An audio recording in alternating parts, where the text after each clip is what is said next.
Isang mapagpalang araw po sa bawat isa sa inyo. Sa umaga pong ito ay ating pag-aralan ng one of the covenant names of God. At ito po ay matatagpuan po natin sa aklat ng Exodo chapter 17 verse 8 to 16. Atin pong basahin. Sabi po dito, while the people of Israel were still at Rephidim, the warriors of Amalek attacked them. Moses commanded Joshua, choose some men to go out and fight the army of Amalek for us. Tomorrow, I will stand on top of the hill, holding the staff of God in my hand. So Joshua did what Moses had commanded and fought the army of Amalek. Meanwhile, Moses, Aaron, and Hur climbed to the top of a nearby hill. As long as Moses held up the staff in his hand, the Israelites had the advantage. But whenever he dropped his hand, the Amalekites gained the advantage. Moses' arms soon became so tired, he could no longer hold them up. So Aaron and Hur found a stone for him to sit on. Then they stood on each side of Moses, holding up his hands.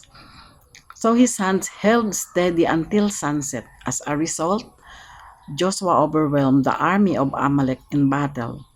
After the victory, the Lord instructed Moses, write this down on a scroll as a permanent reminder and read it aloud to Joshua. I will erase the memory of Amalek from under heaven. Moses built an altar there and named it Yahweh Nisi, which means the Lord is my banner. He said, they have raised their fist against the Lord's throne. So now the Lord will be at war with the Amalek generation after generation.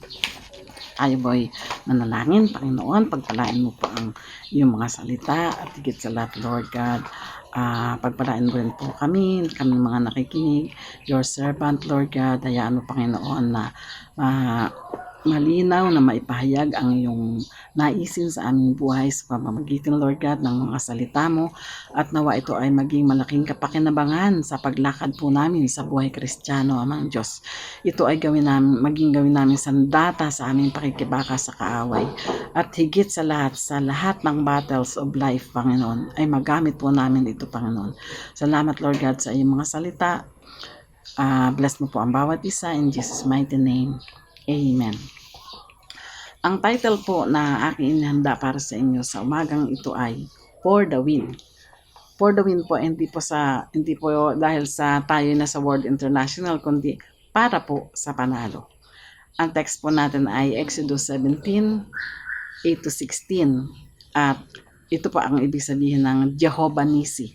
The Lord is my banner. Ano nga po ba ang banner? Ito po ay bandera, colors. Ito po ay badge of a nation or an organization or group or congregation or country especially. Ito po ay insignia. Meron po siyang mga logo, meron pong animals, may leaf, may sun, may moon, etc. etc. May stars, etc. As Christians, what to wave? Ano po dapat ang ating iwagayway? Tayo din po kasi ay may banner. Number 1, banner of God's authority. We are identified with God. Binabandera natin ang kanyang kapangyarihan. Nung tinanggap po natin siya, dala-dala natin o nakikita sa atin kung ano tayo bilang mga anak ng Diyos, kahit tayo po ay malayo. Why? Number 1, we have life's battle. May spiritual warfare po tayo. May challenges po tayong dinadanas araw-araw. We undergo conflict, not just sa ating family, minsan po sa ating mga kapwa Kristiyano, sa ating community, may conflict po. At sabi po sa Ephesians 6:12, we are not fighting against flesh and blood, enemies, but against the evil ruler of this world. So, patunay na talagang may conflict tayong nararanasan sa araw-araw. Pero hindi po kulang ang baluti o ang sandatang binigay sa atin ng Panginoon. Sa letter B, we are in great need today. Kasi ang enemy, he always attacks. He find ways to attack you, to make you a victim. John 10:10, makikita po natin yan sa John 10:10. Ang purpose po niya is to steal, to kill, and to destroy. Yan po ang purpose ng kaaway. Because he knows the weakest part of our life. Minsan we are unaware, minsan we are relaxed sa ating buhay Kristiyano, kaya minsan hindi tayo handa pag dumadating yung mga ganitong sitwasyon. At dapat po daw tayo maging vigilant. Sabi sa Ephesians 6:11, put on the full armor of God. Number 2, banner of God's army. Meron po, sabi ni Moses, choose strong men to lead. Take responsibility seriously. One heart of unity.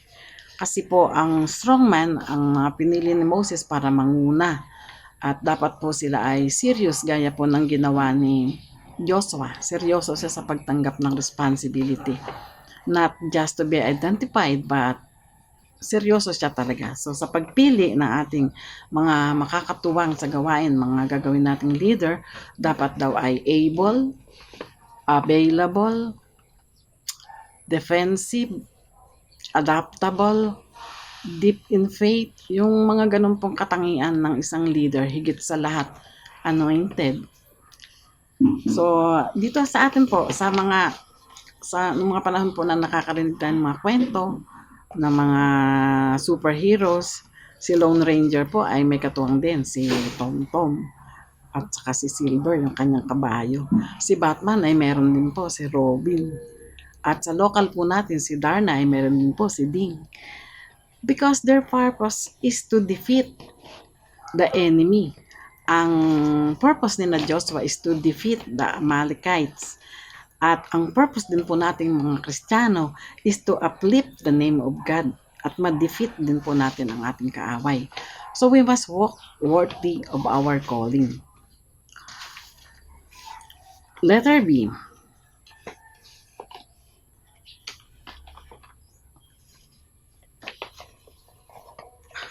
Banner of God's action. May assurance po si Joshua nung tinanggap niya yung responsibility niya sa kanyang paglakad, sa kanilang pakikipaglaban, meron siyang assurance.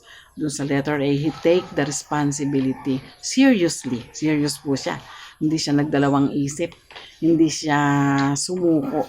Bagkus ay ginamit niya ng buong lakas ang wisdom na pinagkaloob sa kanya ng Lord para labanan ang kaaway. Letter B, Joshua used the sword. He overcome the Amalekites by means of sword. Hindi po siya aral, hindi po siya gumamit ng mga makabagong sandata. Pero na-defeat nila ang kaaway sa pamamagitan po ng kanilang lakas at pananampalataya, at yung pong sword ang kanilang ginamit. Tayo bilang mga Kristiyano sa panahon ngayon, pag meron tayong mga spiritual warfare, ginagamit ba natin ang ating sandata? Hinahasa ba natin ito? Yung paghasa po ay yung pagbabasa araw-araw ng kanyang salita. Because ang sword po, yun po ang living word of God. So kung tayo ay nanghihina, lalamig, kulang sa oras, maraming Kristiyano kulang sa oras. Laging sinasabi kaya hindi nakakadalo, may busy, may ginagawa, may pinuntahan, gano'n. So, kung tayo daw po ay nanghihina, go back to the word. Read it. Mag-gain ka doon ng strength sa mga insights na makikita mo doon. Sa reflection mo sa araw-araw. Sa devotion mo, makakakuha ka ng lakas. Kasi ang faith mo po ay comes from hearing and reading the word of God. So hindi po magiging balanse kung pababayaan na natin yung ating sandatang pinagkaloob sa atin ng Panginoon. Yun nga po ay ang word. At sabi po dito, sa number 4, banner as announcement. Dapat nating ipaalam, ibahagi, ibandera. Ito po yung palamuti na ng ating sa buhay natin, yung gawin nating tarpaulin yung kapangyarihan ng Diyos sa ating buhay. yung anointing natin gawin nating sagisag ng ating pagkatao. So, makikita sa atin to kahit tayo ay malayo. Atin itong dapat na itinataas. Nakakatawa nga po si Heidi Lin nung pinanood ko yung kanyang panalo. Ang galing, sabi niya, ina-acknowledge niya, ibinandera niya sa buong mundo na ang source ng strength kaya niya na ipanalo yung kanyang laban ay nagbuhat sa Panginoon. So tayo po huwag tayong mahiya na ibandera, iwagayway natin na ang Lord ang nagbibigay sa atin ng strength. Siya ang source ng lahat ng bagay dito sa mundo. So dapat natin siyang bigyan ng parangal. Itaas natin ang kanyang pangalan. So battle of announcement kasi nung panahon na yun, hindi pa kilala ng mga Israelita ang Lord kaya ito po yung ang mga covenant ng Lord, ng God, ipinakilala niya isa-isa sa kanila kung sino siya. Ikaw ba, sino ba ang binabandera mo sa buhay mo? Oo, ikaw ngayon na nanonood at nakikinig. Ano ang winawagayway mo sa buhay mo? Sa my story mo sa FB, sa iyong mga post, ano ang binabandera mo? Yung mga achievement mo, yung mga pinag-aralan mo, yung mga kayamanan mo, yung mga lugar na narating mo. Usually po ganon. Bandera natin yung salita ng Diyos. Ako wala akong ibang paraan para makapagbahagi nung nagkaroon na ako ng depresya. So, hindi naman po sa tawag dito sa pagmamalaki. Ang madalas ko po talaga ipagmalaki yung ginawa ng Diyos sa aking buhay. So kadalasan po sa my story, ang pinupost ko po doon yung mga quotations, yung mga words sa Bible. Hindi lang basta just nakopy ko yun, kundi alam ko rin naman na need lahat ng tao yun. Doon may ibang kasi maganda siya na pag nabasa mo, kasi na-appreciate ko po yung mga ganong bagay na nababasa ko yung mga quotation na ganun. Yun po ay isang source na nagpapalakas po sa akin. So kaya po tayo, need natin ibandera ang Diyos. Ibandera natin ang watawat ng ating Panginoon. At ito ay ating iwagayway. Bakit natin dapat iwagayway? Kasi pag ito po yung nakataas, natatalo ang kalaban. Iwas-iwas natin ang kaaway para siya ay matalo sa pamamagitan ng pagtataas ng salita ng Diyos, sa pamamagitan ng pagbabandera kung sino siya, kung ano ang kapangyarihan niya sa atin. So dapat po na lagi tayong nakataas ang ating kamay at abutin natin ang ating mga kapatid na nanghihina.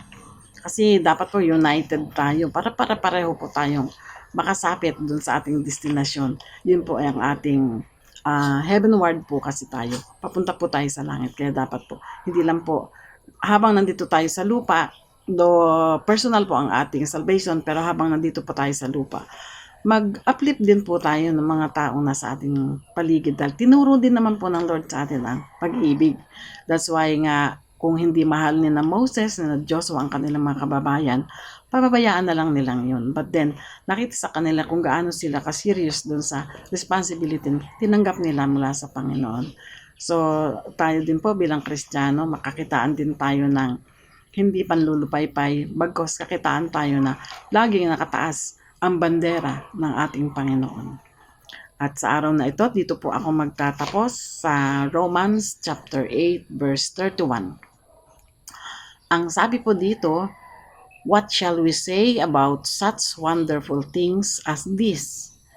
If God is for us, who can be against us? Totoo naman po, di ba? Kung ang Diyos ay nasa atin, sino ang maaring lumaban sa atin? Kasi siya ang source natin ng strength. Siya ang shield natin. Siya ang nagbibigay sa atin ng protection. Siya ang lahat-lahat sa ating buhay. So, sino pa ang maaring lumaban sa atin? Kung puspos ka ng kapangyarihan ng Diyos, kung puspos ka ng banal na Espiritu, kung puspos ka ng pag-ibig ng Diyos, sino pa ang maaring mag-defeat sa iyo? So yun naman po mga kapatid, nawa ay patuloy nating itaas ang ating Panginoon sa pamamagitan ng pagwagayway ng kanyang banner, ng kanyang authority, ng kanyang power, ng kanyang anointing. Salamat po sa lahat sa inyo. At muli po tayo ay manalangin. Manaming Diyos, thank you so much sa revelation, sa isang covenant name mo, Panginoon, na aming napag-usapan sa hapong ito, Lord God. Dalangin ko, Panginoon, na sino po ang bawat isa sa amin ang nakakaranas ngayon ng mga panghihina, Lord God, nakakaranas ng defeat, nakakaranas ng battle of life, Panginoon. Nariyan, Panginoon, ang iyong banner na dapat namin iwagayway upang kami ay manalo laban sa lahat ng ginagawa ng kaaway sa aming buhay, Panginoon. Kaya tinataas ko sa iyo ang bawat isa sa amin, ang lahat ng aming mga kapatiran, at higit sa lahat, Lord God, ang aming bansa na sa mga oras na to ay nakikipaglaban, Lord God, sa kaaway na hindi nakikita amang Diyos. Alam namin na ikaw ang all-knowing God, all-powerful, omnipotent, omniscient, Lord God, at higit sa lahat, Panginoon, ikaw ang Diyos na mapagmahal, compassionate, Lord God. Kaya salamat po sa araw na ito. Maingat po namin binabalik sa iyo ang lahat ng bagay, Panginoon, sa pangalan po ng iyong anak na si Jesus. God bless everyone. Shalom.